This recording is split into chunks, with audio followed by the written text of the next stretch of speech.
Kortney, in what's got to be 150 to 200 conversations in the last couple quarters, the thing that I'm hearing the most is that staffing firms want new business from new clients. Now, I recently saw you speak at MSA, and you had a great slide that had a ton of great data on it. But one point that stood out to me was 80% of future revenue in the staffing industry comes from 20% of existing clients. Knowing that, and I'm sure staffing owners know that data, why are we so focused on trying to drive new business from new clients? Well, I think based on kind of what we've had the past few years, we haven't had to sell. So then we're getting back to the idea we need to sell more, but we never look at the things that are right in front of us. I mean, coming from an ATS, how many times have you seen people, even for a job search, go back out to a job board for the first time to look for candidates when they have thousands and thousands of candidates in their system right there, right then, but the data is not correct. They weren't nurtured properly. I think that's why kind of we're in this same situation when it comes to clients. We've put them in, we set them, forget them, or there's a drip campaign and it's like, well, they'll reach out to us whenever they need something. And we just assume that. In reality, yeah, the stat you said was 80% of future revenue comes from 20% of existing clients. But I want you to think about it differently. I want you to think about retaining a customer. It actually costs 5 to 10 times less than acquiring a new one. And it's like whenever we're going through these cycles, spinning cycles is spending cycles. So use your time wisely. And right now it's trying to break through the noise. Drip campaigns are amazing, but it comes down to the human element too. That's to get you faster to a human interaction. And those are the people that stand out. And I guarantee you, those are the key accounts or the reoccurring revenue that you have existing today because you have amazing relationships with them. You need to think about and in my world, I want to work with key accounts and I want to work with people who like me and like us, right? And I think everybody does. If you have a staffing firm and you have your A-level clients, your A-level customers who love you, who love working with you, who've been with you for years, of course you want to have a conversation with them and talk to them more and do more business with them. That makes total sense to me. But Kortney, I'm with you. I think often we're looking at, okay, what's new, the bright, shiny object, what's out here, instead of saying we have this huge book of business of people who aren't working with us, who were in the past. Let's not check in and see how they're doing. Let's see what's going on. Let's have a conversation and see what we can do to bring them back to us. Yeah. And it comes down to, it's like a muscle. I'm a sports nerd just from my history, but this is just like anything else. This is just like working out. If you don't develop that muscle of reaching out at a certain cadence, you're not going to continue to do it. My favorite thing, whenever I was even running a desk, I oftentimes see people now that they have a meeting scheduled. They're like, I don't have anything to talk about. I'm going to cancel it. But that's not where you're building the relationship. You are in transactional mode versus proactive mode. It's the idea that I don't have anything to talk about. I'm not going to talk to them, but you're not learning about their in-laws coming to town or the soccer game that they're taking their kids to, or the understanding that, hey, Bob's on the verge of getting fired. We need to figure out a plan for him and what's the strategy. You have an upcoming board meeting? Let me help you. Let me give you some insights because I'm talking to all these people. I'd love to give you some stats to support that, to make you look good. And we often forget that we're so transactional in our business and we're so busy fighting fires that we think that's the mode we need to stay in. But in reality, it's a detriment to our business. I remember a call I had with a client, and I think there was 1 or 2 team members on the call, and the client was frustrated about something. And I got on the call and immediately just started talking about baseball because I knew that this guy loved the Cleveland Guardians, then the Indians, but the Cleveland Guardians, right? Don't say the Guardians. They'll always be the Indians. So, and I'm a White Sox guy. So obviously we have good conversation about that rivalry a little bit. And it had to be 15, 20 minutes just talking about baseball, and it completely changed the scope of what the conversation was going to look like and became more of a, okay, listen, things aren't working here. How do we fix it? Instead of just, Brad, I'm coming and I want to punch you in the face. And at the end of the call, I remember the team member saying like, how did you do that? And it's very much, Kortney, like you're saying, it's having a relationship and having a conversation saying, listen, I'm here to help. I want to help. By definition, I'm here to make sure that your business grows. That's why I'm here. What we're doing wasn't working. That's okay. We're going to fix it, right? But us arguing back and forth about it isn't going to be the solution. So let's have that relationship. And luckily we had that relationship and we were able to fix it. Yeah. And I think you commented on that one relationship. I think the other thing that we often forget about is There are other lenses in a business. It's not just the one person you're talking to. You can give so much more insight, so much more value when you're across the business. Now, the downfall of that is it takes time. But the insights that you have to give that leadership, that executive team, to have in the conversations that maybe other recruiters aren't doing, you can guarantee they're not doing that. We're missing the loop of we should establish more people in that business that we have relationships with, because you create more influence and you're going to have more influential conversations like the one you did about baseball with many different people, and you're going to be the go-to person. How do you propose we do that? Right. So think about, one sales rep right now is working with Brad's Widget Company, and every 3 months they call Brad at Brad's Widget Company, maybe get an order, maybe they don't, whatever. It's very, very transactional, like you're saying. How do you go from that's a client to I want to treat this person like a key account? What do you propose they do in that situation? I think it comes down to the questions and the conversations you're having. It's not, do you need a guy? I got a guy. I love to understand more than just the needs of the business. How does the person that I'm selling to, how do they want to be perceived? What are their goals for the quarter? What are their team's goals for the quarter? Not just the company. We oftentimes think of one-off. Does that person want to raise? How can I make them look better? What do they need? So I think it comes down to the questions we're asking in the conversations. We're asking, we need to get deeper. We need to understand the diversity of what they need. Not just, you have a job description that HR wrote you that it's probably not accurate anyway. Let me throw some noodles at the wall and see if anything sticks. We need to get out of that transaction. We need to come down to have the year of engagement, so to say. Ooh, the year of engagement. I like that. And I couldn't agree more. Right now, it seems very transactional across the industry. I have to admit it, right? So I'm on a lot of calls, have the opportunity to speak to a lot of individuals, whether it's at conferences or individuals who just call in to talk to us, and prospects will say, it feels very transactional. Brad, we're struggling. What can we do to get X? Where do we get Y? And the year of engagement, Kortney, was an incredible thought of how do we strengthen what we already have? And even if we are driving new business, how do we use engagement as the way to do that? Now, there are some very, very good individuals in the industry who are driving engagement. Comes to mind right now is my friend Adrian at Rolling, who is absolute powerhouse when it comes to engagement and driving relationships. How do we do that? How do you propose that individuals operate with that sort of lens? Well, I'm going to ask you first, why does Adrian stand out to you? What is she doing differently that she is first to your mind? So yeah, Adrian, so good friend of the program. He's the current president. No, he's the Speaker of the House of CSA, also the CEO of Rolling. Why he stands out to me, and we actually just had him on lunch with Haley. I think we've had him on Insights before too. He's authentic, right? So everything that I see that he posts on LinkedIn or that he has conversations about are authentically him, right? Anytime I talk to him, it's very much down to earth. I know who he is. I know what he's into. And that to me is why Roll Inc. is doing so well, right? Because he's sort of creating this infrastructure where the whole team operates that way. And they all have a voice and they all have opinions and they all have the ability. And again, we had him on lunch with Haley. He empowers his team to have the ability to have that voice, right? And that's why I think they're behaving differently and seeing results that are different than what the rest of the industry is seeing. I think why when we all get into this industry, we get in because we want to help people, right? It's by nature, we don't necessarily want to be in this industry, but we come in because of the passion which drives us. However, we realize, well, if we do more things, we can get more money. And in reality, we get caught in, I like to say the KPI hamster wheel, because we all have this like do more mentality. And I know like the automations are part of it, but the more we implement, the more shiny tools, the more shiny tech, the more automations, we're getting away from the day-to-day conversations. We're getting away from why we truly got in here to begin with. And I love that Adrian's building that because that's a culture. That's a cultural difference that shows with his team. And I think that's what we all need to get to. It's not just how fast can I send an email or how can I bulk email 7,000 people at one time. That's not why you got in this industry. Right. Yes, you may have to be there faster, quicker. It is about speed. But if you're proactive in building these relationships on the front end, you don't have to send 7,000 emails at one time.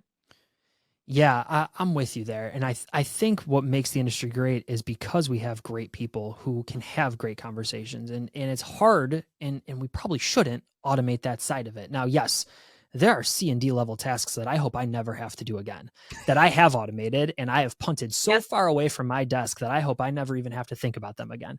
And there are I love things it. that other people are doing that they're automating, and that's great. And we should be automating things throughout the industry. But picking Absolutely. up the phone and calling a client and actually saying, "Hey, Kortney, how's your day? How's everything going? I know I saw you earlier this month in Boston. How's everything been since?" You can't Mhm. replicate that, and you can't replace that, and you shouldn't try to do that, especially if we're talking about strengthening relationships with your current customers. I agree. And oftentimes we often think as like, okay, we're talking about key Yep. accounts. Then when people think about a key account, well, I need to make every key account a key account. But in reality, you have to go back to grading your clients. Yeah. Like this isn't necessarily you're bad, you're good, but who's worthy of your time because there's only so many hours in a day. Right. So understanding, I would encourage anybody going down this path to start at a baseline to say, who are the clients that I've been doing business with for the past 12 to 24 months? Yep.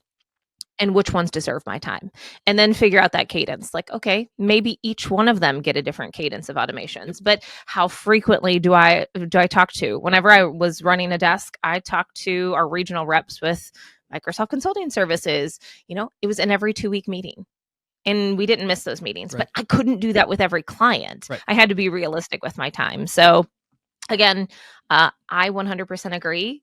Automation's part of it, but how can it get me to the phone? How can it get me to making business happen?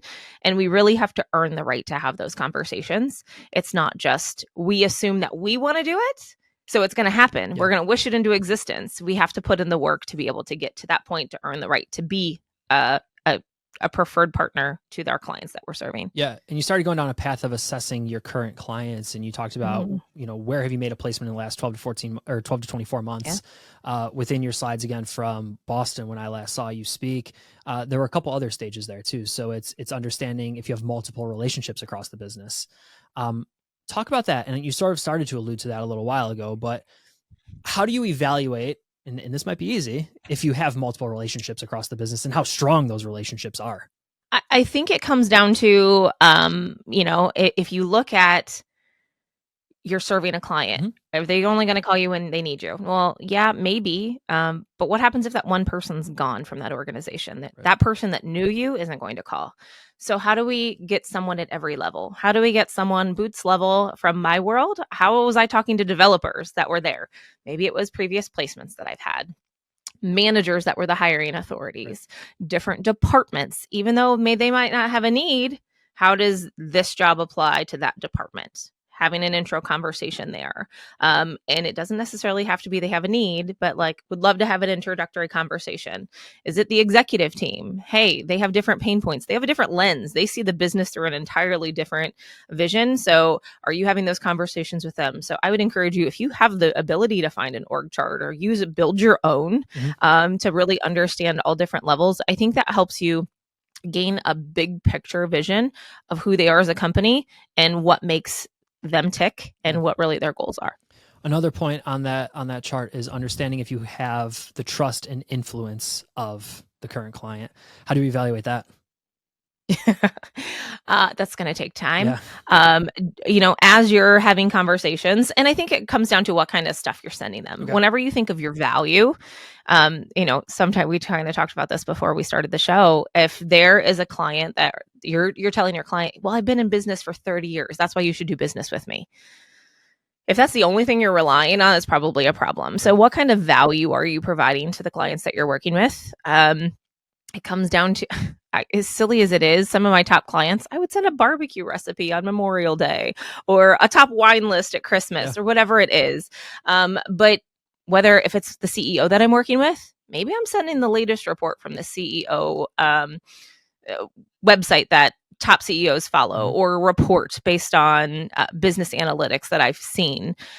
It's not just being top of mind because of a job, but what value are you giving them beyond that? So you really have to earn the right to really have more of an influence. And then if you're going to continue to give information to them, it's like, okay, they really know the industry. You become a trusted advisor, not just someone that is there to fill a job whenever I need it. So you have to understand what's giving them pain. Yeah. And again, it's getting out of the mindset of this is a transactional, commodity driven industry, and one that is more relationship driven and absolutely not a commodity. You know, we treat our industry like a commodity because frankly, sometimes we treat it like a commodity, and that's why it's seen like one, but it doesn't need to be. It absolutely does not need to be. And you can't do that all by email all the time. Sure. You said it earlier, picking up the phone, whether it's needed or not, whether they're anticipating your call or not, they're more likely to call you back whenever there's that open line of relationship. Yeah. I actually am trying to get away from email a little bit. I'll be honest, my inbox is, I hate my inbox. I would much rather have, a 10-minute conversation with somebody, or if it's a bigger conversation, have a 30-minute conversation with somebody, whatever the time needs to be. I would rather dedicate the time over Zoom, look you face to face and have a conversation about something. That's how I want to operate. And I think, candidly, I've seen a lot more success in doing that. One, you don't know what's really going on the other side of somebody's inbox, right? You don't know why somebody's not responding. You don't know what's going on in their life. The more you could talk to somebody, the better, and the deeper relationship you can have. The last data point here that you really had, though, under assessing your current clients is, do you really understand the company's problems and their opportunities? And I think that's one of the biggest challenges for us when we have a transactional relationship is, you need welders, here's a welder. But we don't understand exactly what their challenge is. We don't know what they're trying to accomplish. We don't know their goal of the year. And when we don't know their goal, we can't provide a solution. We're just transactional driven. And the best part here is, if you understand their problems, their opportunities, their goals, what they're looking to achieve as an organization, well, then you can become that trusted advisor. If you don't know any of that, you are going to be just sort of a necessary evil. I'm here to give you welders when you need welders. I'm big on scripts. So my past of director of learning and development, it was like, we want people to have these certain types of conversations, but we don't tell them how to get there. So one of the links that I actually provided at the Massachusetts Association was a book of conversations. So whether you're prospecting new clients, you're sparking additional conversations, but it's questions to help you dive into more, right?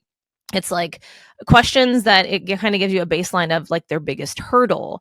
What is their greatest opportunity of growth? What is their resource requirements? What are important skills, trends in their industry? It's just really to help you open up the conversation more versus, I know you want me to get there, but how do I get there? It goes along with responding to resistance. I know you don't want me to get them to let them hang up the phone, but how do I do that? So what are the pattern stops that we can do or implement or ask to help change the outcome? So that's actually one of my favorite books that we actually give out. Is just, it comes down to scripts. I joke, and Katie might yell at me, but I call it my oh shit list of questions. Oh shit, how do I get them to talk to me more? How do I get them to open up more?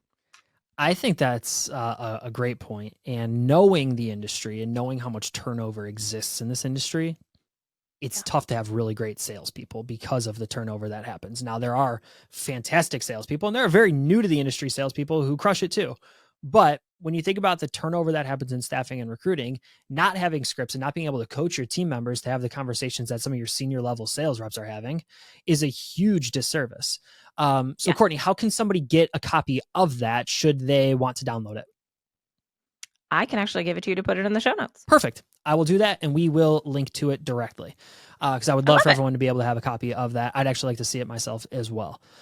Would love that. Kortney, when we continue to think about 2024 and we think about the opportunity within the industry, I don't think you and I are going to disagree here that going back to current clients is really like the sweet spot. Why else do you feel like individuals should be targeting current clients to drive repeat business? I say this quite often. The number one complaint about recruiters and or salespeople is they call too frequently, right? Yeah. They call us, they hound us, they get us on every channel like we're like professional like spies, right? Or PIs. But then when they get what they want, they never call us back. You pour your blood, sweat, and tears to be like, you want to know my problem? I'm going to tell you my problem. Well, guess what? You don't have a solution for me. You think you need to fix my problem, even though you can't. So then you never call me back. There's a lot of people in this industry that have a bad rap for the way they do business. And I think, as we get all of these additional tools and all these, all the additional things that are coming into our industry and how things are changing. We just did a podcast with Maurice Fuller. and he was talking about AI trends. And he actually spoke about like the new gold standard from what he was seeing was like 100 automations within a staffing and recruiting organization. Yeah. My eyes about popped out of my head. Yeah. But really the idea of the more noise there is, it's going to come down to you have to be unique. You have to develop these relationships. You have to stay in front of them, or you're going to get lost in the noise. They're not going to take your call because they've never seen you before. It's just going to get harder and harder to cold call, or going to have a way more detailed touch plan strategy to actually get someone on the phone. So rest your laurels in the idea that you've already done the work. It's already in your system. You just have to figure out how to nurture them, how to stay in front of them, because cost wise, it's going to be your best bet. Yeah. And 100 automations sounds like a lot, but thinking about how you can actually deploy those, I would love to know what a company like Lululemon or Bird Dog or some of these B2C companies, how many they're running, right? There is, I talk about Legion supplements quite a bit on Insights because it's a supplement that I use quite a bit. I use a lot of their stuff, but, you know, in knowing like cart abandonment, or you looked at this product, here's another product that fits, or knowing, hey, you were on this page and we know you looked at this, so you might be interested in this sort of guide. Those are all automations that are firing behind the scenes, right? And we can be doing that and should be doing that in staffing and recruiting, but it's not a generic, hey, happy birthday, or hey, happy Memorial Day automation. Those are sort of table stakes at this point. It's how do you actually drive business with your automations? And hearing Maurice say 100, that adds up to me. And if you're listening thinking, wow, I'm way behind, that's okay, because we're all sort of figuring this out together. And even the best staffing and recruiting firms are probably right around there, but the majority are really just getting started here as well. Absolutely. And even, you know, we hear a lot of questions. Am I too late? Well, no, you're not too late. The train may be leaving the station, but it is not left. It is not miles behind. You are here. The fact that you're open to the idea, you can get up to par quickly. But the first step in any program is admitting that you need to be on that train and understand how it can help your business. But I think it comes back to, I'm a big process person. If you don't necessarily know your process and how you're going to use it, then it's not going to be your magic bullet. It's not going to help you how you think it's going to help you if you have no idea where and how you want to implement it. Yeah, I couldn't agree more there. I think if you're just using automation or just using AI or ChatGPT or insert tool here, because you know Kortney's staffing firm is doing it, well, you're probably wasting your time, right? It's we had Trisha Tampkin on the show a little while ago, and her whole sticking point was, how can AI help me in insert task here? And friends, if you're sitting at your desk today, and I just talked about some of those C&D level tasks that I have punted halfway across the state of New York that I never want to see again. If you're sitting at your desk thinking, why am I doing this again? That is your body telling you, stop doing this and find a way to either A, have something automate it, or B, have somebody else do it, and have somebody else who likes to do it. It doesn't mean it's a task that doesn't need to be done. It just means you're not finding joy and fulfillment in it anymore. So have somebody else do it. Kortney, I had a great time talking with you today. I think when we look at 2024, again, everything that I'm seeing throughout the industry, unfortunately, is we need new clients. We need new candidates. We're always looking for what else is out there. And the challenge there that I continue to see is, for most of the industry, we're these small localized organizations that operate in Buffalo, New York. And there are only so many candidates, and there's only so much business in Buffalo, New York. And we're always thinking, well, oh, what's over there? Instead of thinking, you know what we got going right here is pretty darn good. What if we just increased it a little bit? What if we just got 2 more orders from each company, or 1 more order from each company? What would that do to our business? And your talk here really sort of enlightened me in the thought of, there are ways to be doing this. And it starts with having good relationships. It starts with having good process. It starts with having a good plan in place. So I want to thank you for coming on and sharing some insights on that. Absolutely. And as you think about those long-term client relationships, it leads to 67% higher customer lifetime value. There is a return in this. It's not just work. It's not just something that it's a to-do. You will see the outcome and the ROI associated with this. Kortney, before I let you go, I got to run you through our rapid fire round, if it's all right with you. Okay. Absolutely. All right. 1 book that has fundamentally changed your life.